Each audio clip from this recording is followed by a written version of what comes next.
नमस्ते दोस्तों।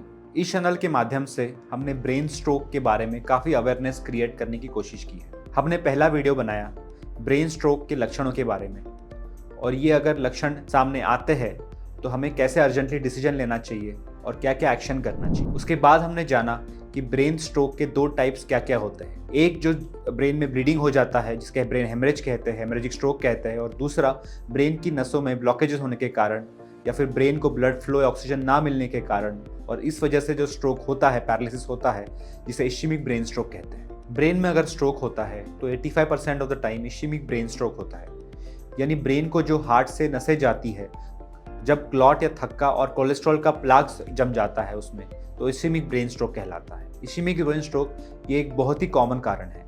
कोलेस्ट्रॉल का प्लाक्स या फिर चूना जम जाना उन नसों में जो गर्दन से लेके ब्रेन तक की तरफ जाती है।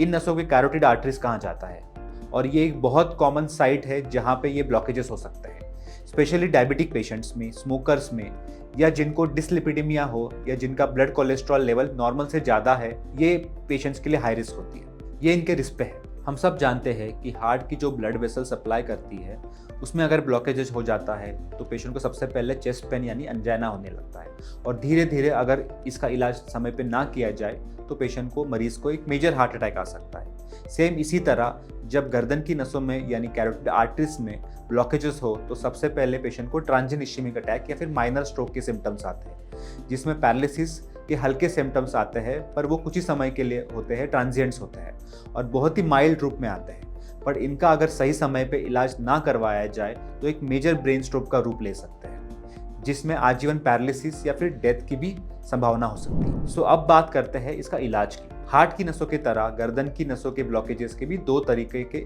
इलाज संभव है। पहला ऑप्शन है सर्जरी, जिसमें सर्जन पूरे चीरे से द्वारा नस के अंदर के जो कोलेस्ट्रॉल प्लाक्स रहता है वो निकाल पाए, ओपन सर्जरी द्वारा, जिसे कैरोटिड एंडोक्टोमी कहते हैं। पर कई सालों में इसका लेटेस्ट एक मिनिमली इन्वेजिव अल्टरनेटिव भी आ चुका है, जिसको कैरोटिड आर्टरी एंजियोप्लास्टी या स्टेंटिंग कहते हैं, जिसमें थाई या फिर हथेली के एक पतली तार से लेके जाकर एक्सरे द्वारा देखते हुए ये ब्लॉकेजेस को क्रॉस किया जाता है। इसे बलून द्वारा खुला जाया जाता है, जिसे एंजियोप्लास्टी कहते हैं, और बाद में इसमें एक मेटल का छल्ला या फिर स्टेंट छोड़ दिया जाता है कि नस आजीवन खुली रहे। ये एक बहुत ही advance and minimally invasive technique है एंड ऑल्टरनेटिव है ओपन सर्जरी का। ऑफ कोर्स इस टेक्निक को इवॉल्व होने में थोड़ा समय लगा।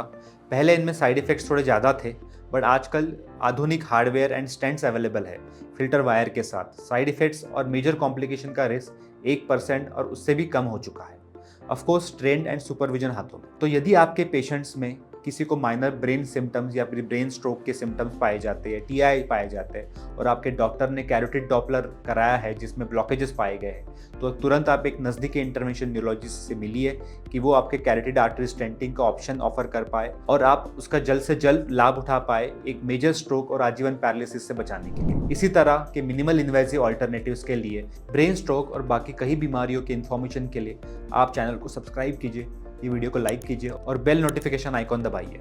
Thank you.